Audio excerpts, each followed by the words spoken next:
Están con nosotros aquí en los estudios el señor Mario Vizcarra, hermano, precandidato presidencial de Perú Primero, y lo acompaña el abogado del exmandatario, el señor Erwin Siccha.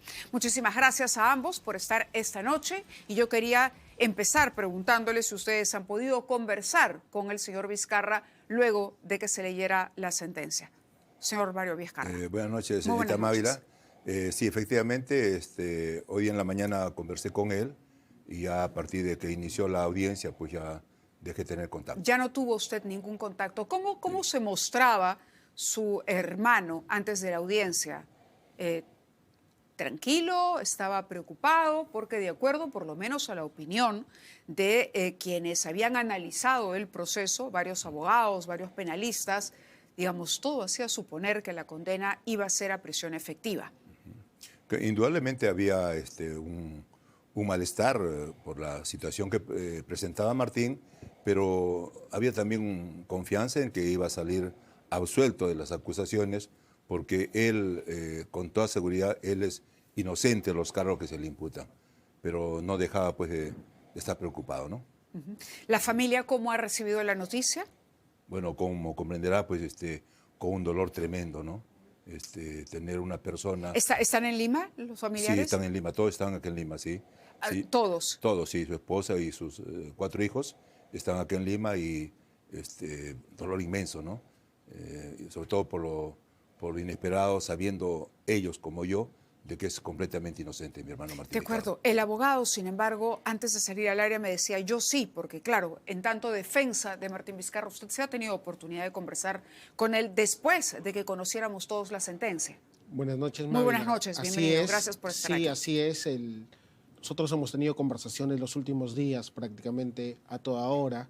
Ha habido una preocupación que es razonable en este tipo de situaciones, pero como señala el señor Mario Vizcarra, existía también una expectativa de cierta confianza respecto a lo que había planteado el Ministerio Público y lo que nosotros considerábamos una acusación fácticamente endeble y jurídicamente insostenible.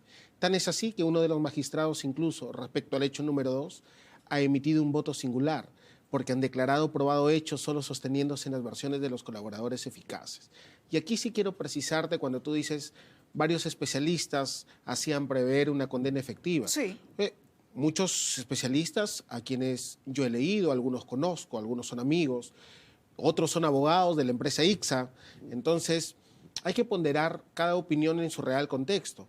Pero lo que a mí sí me quedaba claro es que no tenían claridad en lo que había sido materia de imputación por parte de la Fiscalía y lo que se estaba debatiendo en el juicio oral. ¿A qué se refiere exactamente con eso? Por ejemplo, cuando la sentencia condenatoria del día de hoy señala que Martín Vizcarra habría condicionado el otorgamiento de la buena pro, eso no ha sido cuestionado por el fiscal en su acusación. El fiscal dijo que condicionó la suscripción del contrato, no el otorgamiento de la buena pro. Es decir, el juzgado ha cambiado la imputación para sostener una condena en contra de Martín Vizcarra. ¿Estamos hablando de cuál de los casos? Hospital de Moquegua. Del Hospital de Moquegua. ¿No? Y en ese sentido ha habido una variación sustancial de lo que se ha dicho. Por ejemplo, y para ir en orden, en el caso Lomas de Hilo, es una cuestión muy peculiar lo que ha sucedido. Por lo siguiente, porque por ambos hechos fijan una pena de multa, y ustedes han podido escuchar en la parte final y dicen, esta pena de multa se fija sobre la base de la pensión que recibe el señor Martín Vizcarra en su condición de expresidente, ascendente a 15.600 soles. El señor Martín Vizcarra nunca ha recibido esa pensión. ¿De dónde sacan esa información? ¿De dónde han inventado esa información? ¡Wow! Nosotros nos quedamos sorprendidos y tú puedes verificar el video. El señor Martín Vizcarra dice, ¿y esto de dónde salió? Si el señor Martín Vizcarra nunca recibió esa pensión. 2, mira, y esto es lo curioso. Pero lo que usted está cuestionando son temas de forma de la sala. No son temas de forma, son temas de fondo. Por lo siguiente, y vamos a ir paso por paso, nosotros tenemos aproximadamente identificados como 25 errores que consideramos grotescos por parte del Cuarto Juzgado Penal Nacional. ¿Y qué es lo que van a hacer? Nosotros vamos a apelar inmediatamente, vamos a seguir el procedimiento de ley y también vamos a solicitar que la Sala Superior reevalúe la ejecución provisional de la sentencia.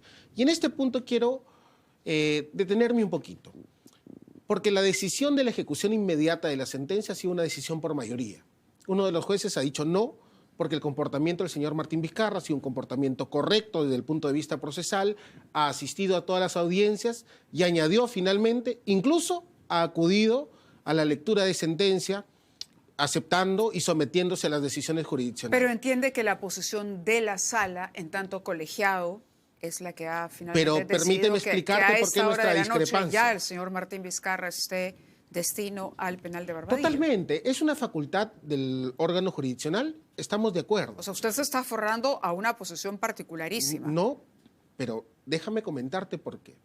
Cuando ellos ordenan la ejecución inmediata de la sentencia, citan el artículo 57 del Código Penal. Tú lo vas a poder escuchar, todo tu público puede ver el video de Justicia TV y citan el artículo 57. Y el artículo 57 no habla sobre la ejecución provisional de la sentencia, sino sobre la suspensión de la ejecución de la pena, que son dos cosas distintas. Nada tiene que ver la ejecución provisional de la sentencia con la suspensión de la ejecución de la pena, que es lo que comúnmente se suele conocer como, es una pena suspendida, sujeta a reglas de conducta. Eso es la suspensión de la ejecución de la pena. Nada tiene que ver con la suspensión de la ejecución de la sentencia, que era un tema distinto. Claro, es decir, finalmente han utilizado preceptos procesales que no venían al caso. Lo entiendo. Entiendo además que haga ese análisis porque usted es el abogado, se ocupa justamente de estos elementos que, como ha dicho, argumentos que usted va a llevar adelante a través de la apelación. Pero el punto en concreto es que en lo que sí ha sido contundente la decisión del Poder Judicial es en la trazabilidad del dinero, en la contundencia, digamos, de, por ejemplo, en algún momento cuando se lee y se habla de cómo se había, o lo que dice el fiscal Germán Juárez Santoche en los últimos alegatos, el tema de que el dinero con el que se pagaba la hipoteca o el préstamo al señor Vizcarra aparentemente no salía de su sueldo de gobernador, por ejemplo. Permíteme corregirte que eso no ha dicho nada el juzgado colegiado del día de hoy. Pero es parte del alegato de la pero fiscalía. sobre eso no ha dicho nada el juzgado colegiado, incluso ha dicho que esos son temas no debatidos, ni siquiera ha citado la pericia que cuestionaba el supuesto desbalance patrimonial del señor Martín Vizcarra, porque la verdad es que no existía ningún desbalance. Tú puedes escuchar toda la sentencia y no existe ninguna referencia sobre ello. Pero sí te quiero precisar lo siguiente. Vamos a la ruta del dinero. Claro, si hay una sentencia condenatoria en un proceso tan largo, evidentemente le han dado la razón pero al no, equipo especial Lavallato. Yo entiendo su posición como abogado, pero aquí la conclusión es que finalmente ha tenido argumentos la sala para tomar una decisión importantísima. Se trata de un expresidente de la República para enviarlo a prisión. Pero yo quiero separar acá los argumentos de la Fiscalía que tú acabas de señalar y los argumentos del Juzgado Penal Colegiado.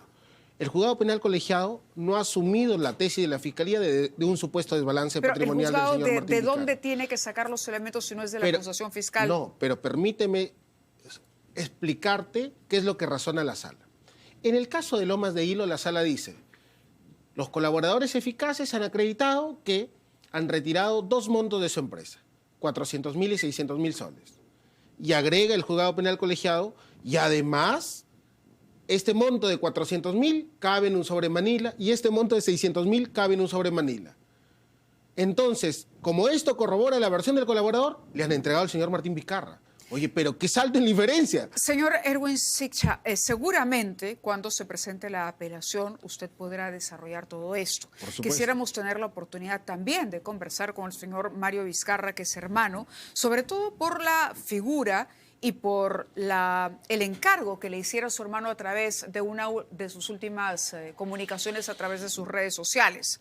Él prácticamente le ha dado la posta a usted para que continúe con una lucha. Su candidatura es realmente una candidatura que lo que buscará en el futuro es la liberación del señor Vizcarra.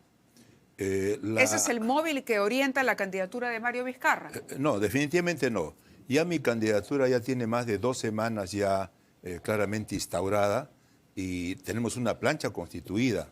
Ya se vencieron los plazos para que Martín pudiese postular como primer vicepresidente.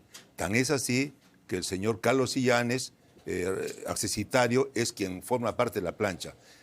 El tema de Martín Vizcarra, en estos momentos de mi hermano Martín Vizcarra, es un tema que será tratado en su momento. Eso no nos desvía de nuestro objetivo, de nuestro norte político, de llegar a la presidencia y por fin iniciar una clara disminución Pero de para todas las que quede brechas. claro, es decir, si su hermano no tenía una inhabilitación, él hubiera sido el candidato. Es decir, la decisión de que usted sea candidato es porque todo hacía suponer que el señor Vizcarra, o digamos, existía, para no contradecir al abogado que todavía dice va a presentar la apelación, en cualquier caso, él estaba sometido a un proceso que podía concluir o con la absolución o la condena. Ha sido la condena. Entonces, usted asume, porque usted, entiendo, no es un político en actividad. Usted ha salido y ha asumido esta responsabilidad y el objetivo tiene que estar ligado a la situación de su hermano. Mire, quiero precisar, yo desde muy niño en mi casa se ha respirado y se ha hecho política. Mi padre fue el primer alcalde electo con voto popular en el año 63. Años después tuvo una de las más altas votaciones en la Asamblea Constituyente en el año 79. Pasaron los años y Martín Vizcarra, mi hermano, fue presidente regional de Moquegua el año 2011 al 2014. Y luego, acompañando a la fórmula de PPK, fue ministro primero y luego, ante la vacancia del expresidente Kuczynski, asume la presidencia. Usted no postuló a ningún cargo en ese momento. Permíteme terminar. Siempre está obligado a la política. Y yo también he tenido el orgullo de ser presidente del CETAR antes de que se convierta en gobiernos regionales. ¿Eso quiere decir que si su hermano hubiera estado habilitado para candidatear, para convertirse en candidato a la presidencia, usted lo hubiera acompañado? Bueno, ¿Igual? sí, como siempre lo he hecho, claro que sí. No, pero ¿iba a postular cómo? ¿Lo iba a acompañar en la plancha? ¿Iba a postular al Senado, a la Cámara de Diputados? No, yo cuando Martín ha sido presidente del gobierno regional y luego presidente de Perú, yo lo he acompañado como una persona cercana a él, con algunos consejos, pero yo nunca he sido parte del gobierno. Correcto, pero me refiero a esta campaña en la que usted está participando. ¿Qué lo motiva? A usted lo motiva la prisión que se ha impuesto a su hermano. No, es un tema accesorio, perdón. Y a mí me motiva tomar las riendas de un partido que está llamado a ser gobierno el próximo año. El tema de Martín es un tema lateral que lo tomaremos en su momento. No ha sido tan claro, por ejemplo, con la posibilidad, eventualmente, porque usted considera y está absolutamente convencido de que la condena de su hermano es injusta. Correcto. Usted ha dicho hoy que esto es una venganza política, ¿no? Producto de una mafia, ¿no? Que lo ha considerado siempre un enemigo político a Martín Vizcarra. Por lo tanto, puedo intuir que en el caso de que usted llegara a la presidencia de la República, si ya se pronunció a favor de indultar a otros expresidentes, también favorecería un indulto para su hermano. Yo ya me expresé al respecto. Pero no ha sido claro, porque no, se pronunció antes de la sentencia. Hoy, con la sentencia ya, con una condena por parte de una sala del Poder Judicial, con su hermano en prisión, ¿usted, de llegar a la presidencia, lo indultaría? Yo ya he sido contundente. Los indultos son producto de un análisis de una comisión pertinente. Yo voy a ser, de llegar a la presidencia, yo voy a ser muy respetuoso de lo que digan esas comisiones, tratándose de Martín Vizcarra o de cualquier otro presidente. Ellos evaluarán las condiciones y recomendarán si procede o no procede un indulto. En el caso de Martín Vizcarra, voy a proceder de la misma manera. Las firmas de los presidentes son las que determinan, es una facultad del presidente.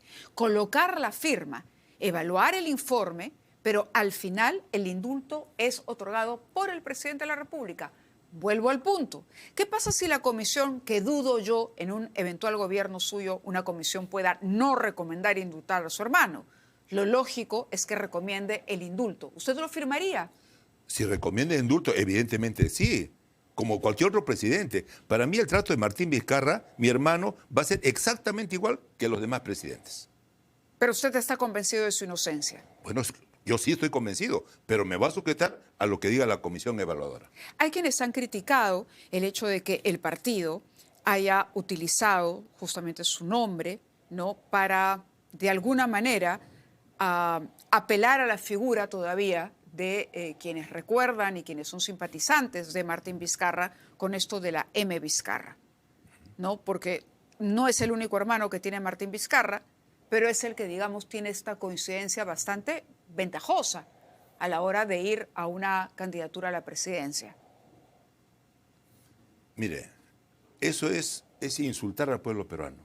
Hacerle creer que son unos tontos que se dejan engañar diciendo que es Martín Vizcarra quien va a la presidencia, pero usa a su hermano tratando de confundir. Mire, Mávila, nosotros de hace más de 15 días, ya como yo candidato a la presidencia, ya hemos visitado más de 3 regiones y en todas ellas mi hermano me presenta como candidato a la presidencia.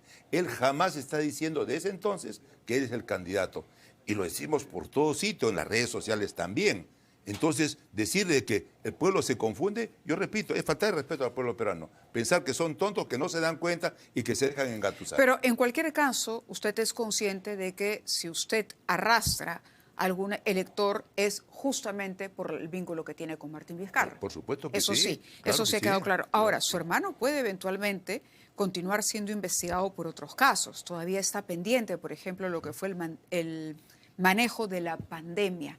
Y usted ha reconocido también que en su momento criticó el hecho de que él se vacunara, aunque usted fue escéptico, lo ha dicho esta mañana, ¿no?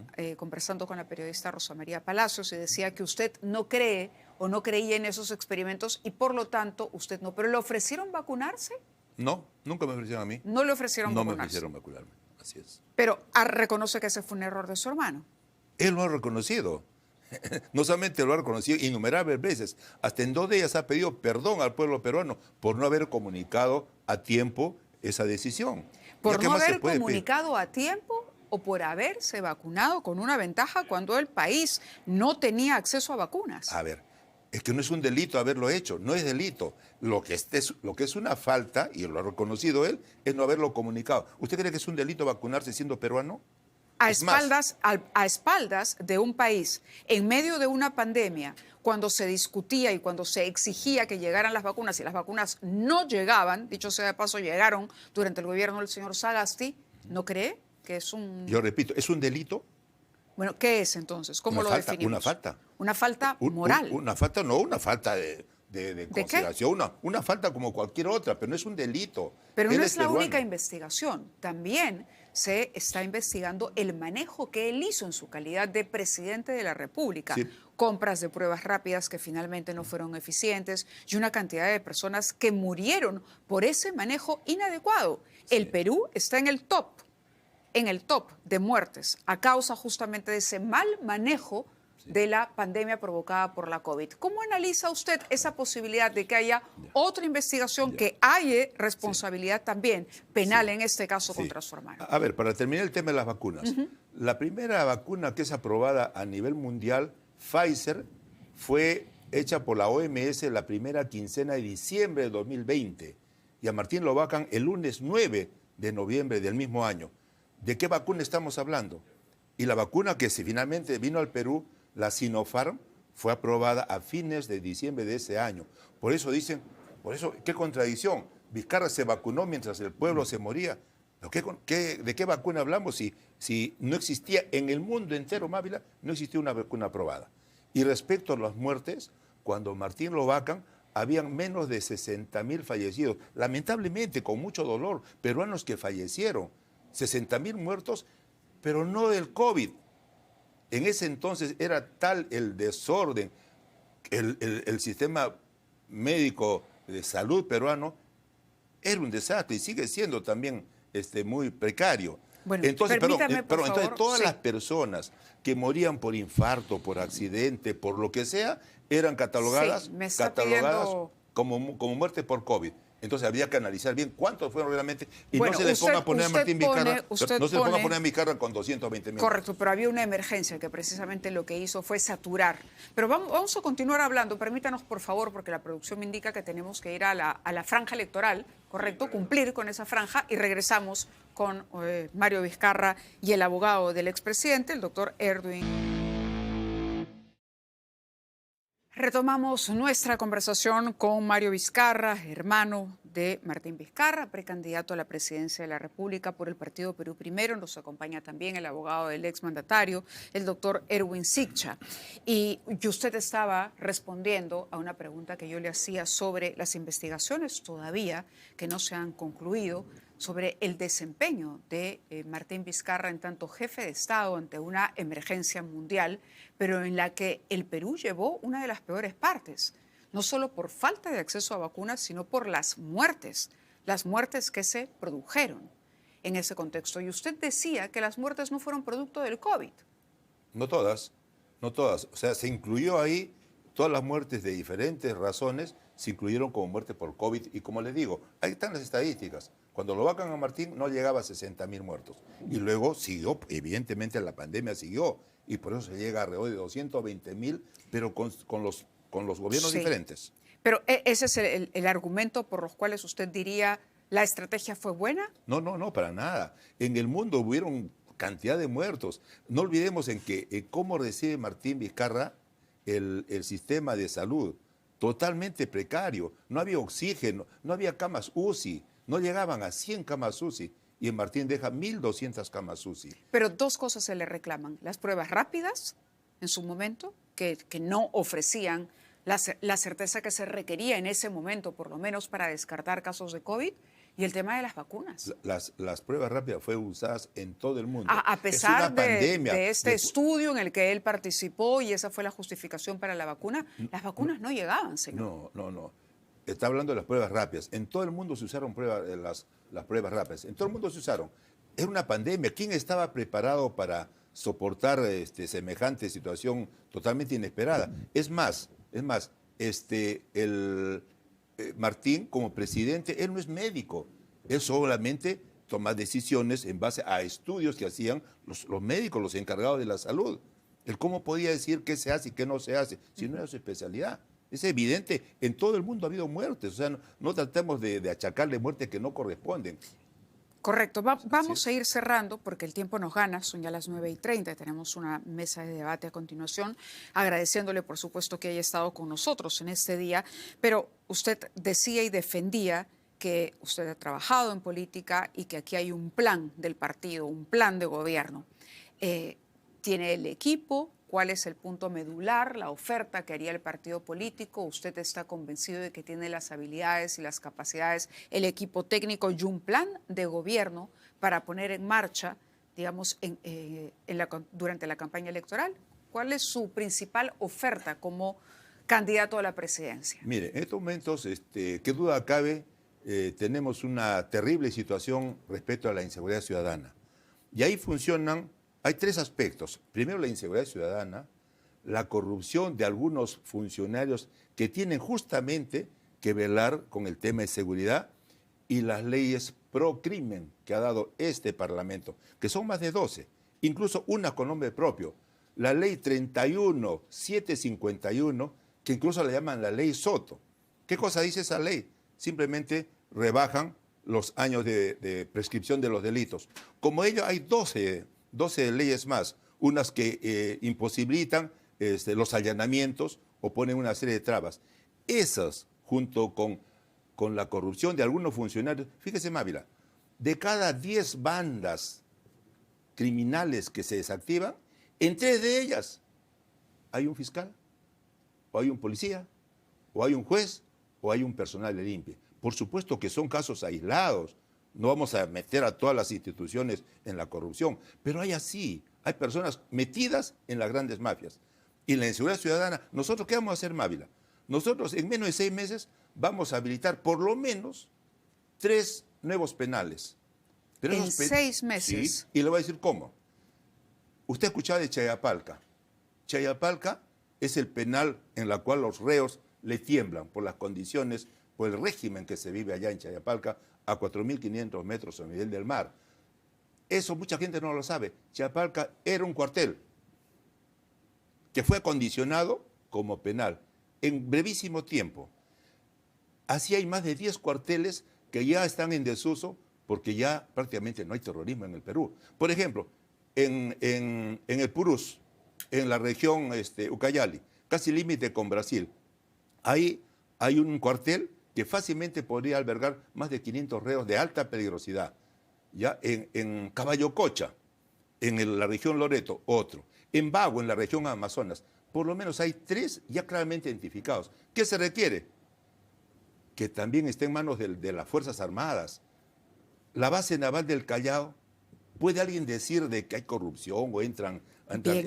entonces, Bien, ese es uno de los términos. nos que- ha ganado el tiempo, Sí. ha esbozado más o menos la propuesta que tendría o las ideas, fuerza de su plan contra la inseguridad, pero hay varios otros temas que durante la campaña seguramente conversaremos y tocaremos. Gracias a ambos por estar con nosotros, al abogado también, estaremos muy pendientes del proceso de apelación y también a usted, señor Vizcarra, que ahora asume la candidatura y está al frente de este partido, Perú Primero. Muchas gracias.